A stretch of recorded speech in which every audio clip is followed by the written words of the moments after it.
to take up for one another, to stand up for your beliefs and for your family and for your neighbors, then it's the best kind of equal that you can be. My name's Kim McCoy, and I'm the docent here at the West Virginia Mine Wars Museum in downtown historic Maitland.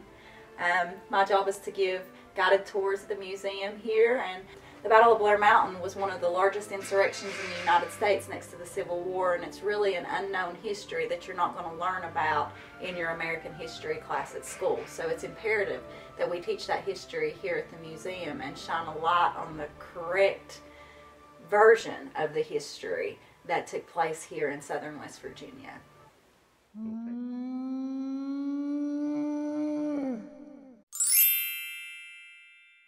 So I was born and raised here in Maitland, West Virginia. I lived just up the railroad tracks at the Stony Mountain Coal Camp. My family was raised just right here in the coal camp community in Mingo County. So when I talk about this story, it's really a personal story for me. Well, we have had paranormal investigations done here in the town. It was deemed paranormal. So the Battle of Maitland it was one of the largest shootouts in American history, and it's not just a town history, it's my family history, so it's personal when I tell this history. I am the great niece of Sid Hatfield, who is a legend here in town. He was the town hero for his actions and his courage here on May 19th, 1920 in the Battle of Maitland. To really remember him in the way that he's supposed to be remembered, and not just him, but all of the others that shared in the history that day. The Baldwin-Felts detectives were a big part of that history. Testerman was a big part of that history. Cabell Testerman, I'm sorry, was a big part of that history. Ed Chambers and his wife were a big part of that history, and you can find all that history here in the town of Maitland. So, on May 19th, 1920, one of the largest shootouts in American history took place right on the street here in Maitland. Sid Hatfield, along with Cabell Testerman, exited the back door of the Chambers hardware store to meet the Baldwin-Felts detectives on the corner. The Baldwin-Felts detectives were on their way back to the depot to board the train to go back to Bluefield. There was a conversation between the Baldwin-Felts detectives and Sid Hatfield. As the Baldwin-Felts detectives tried to arrest Sid, Sid tried to arrest the Baldwin-Felts detectives. Someone fired a shot. No one's really sure who. But when all was said and done and the smoke cleared, 10 men lay dead in the street. Lee and Albert Felts, 3 coal miners, and Cabell Testerman. The events that happened here in Maitland on May 19, 1920 eventually led to the Battle of Blair Mountain, which was the largest insurrection in the United States. The government actually planned to bomb its own people, and that took place in August of 1921 here. We're actually coming up on the 100th anniversary of the Battle of Blair Mountain. And I would encourage anyone that doesn't know about the Battle of Blair Mountain to do some research, to get involved, and to come support the museum and the hard work that's going on here to support the history of the Battle of Blair Mountain. So get involved any way you can. We'd love to see you come to town that weekend and celebrate with us. So we're really looking forward to next year, especially here at the museum. This is where solidarity came from, was here. Sid Hatfield was acquitted from his crimes that took place here in Maitland that day on May 19, 1920. And there was some trumped up charges that took place in Welch. So when he went up to stand trial in Welch, he was walking up the steps of the Welch courthouse, and as he was entering, he was unarmed. He was with Ed Chambers and their wives, and he was gunned down on the steps of the Welch courthouse. So Sid paid for his crimes that took place here in Maitland that day. And he's actually buried just across the river here on Radio Hill with Ed Chambers.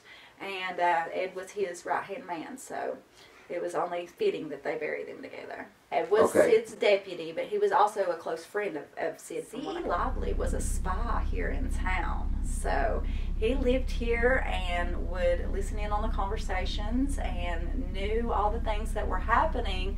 So he was trading information, C.E. Lively was. So he had a hand in a lot of the things that took place with the killing of Sid on the courthouse steps in Welch. A lot of these people were brought in from Ellis Island. So they were promised the American dream, and what they really got was as close to slavery as it could be without it being called slavery.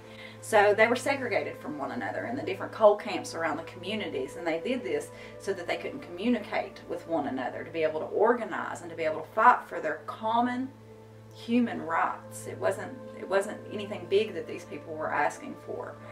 The Baldwin Felts detectives had been evicting the coal miners adjacent to town for a few weeks, and then when they got to town, these miners were already in an upheaval. So I'm sure that they knew that they were next in line. And when the Baldwin Felts detectives arrived that morning, they were just up the street here evicting the coal miners, and Sid Hatfield actually met them up there and had a conversation. I could imagine that's when the decision would have been made to have planned that those detectives weren't going to leave town that day. The people of southern Appalachia and the coal fields have always been portrayed as just uneducated. We are very educated here. We'll still get that hillbilly stereotype, and don't think that I don't walk around barefoot too. I'm very, very familiar with our history, with the stories that happened here, and with my people, and with our land and our home. That's the way that I would rather be educated. Across the street, we were actually located, our former museum was located in the old Chambers hardware store. So that's actually the back door of the building that Sid Hatfield exited the day that the massacre took place here in Main 1.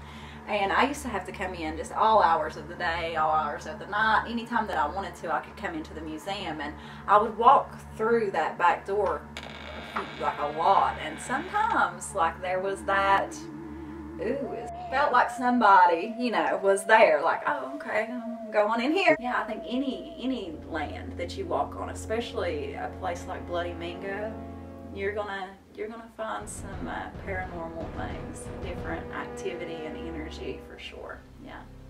Okay. I don't feel evil here at all. I feel protected. I feel safe. This is where solidarity came from, was here.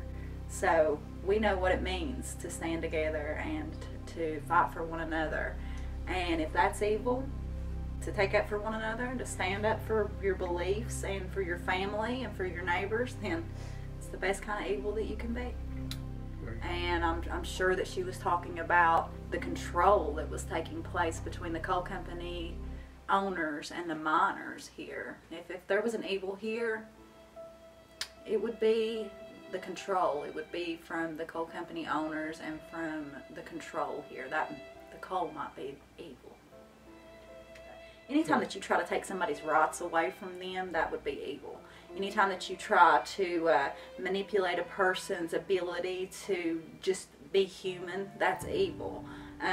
Just to be able to live and breathe and walk down the street and talk to your friends, if you can't do that, that's evil. So I guess we need to define what would be evil and what wouldn't be evil in that circumstance.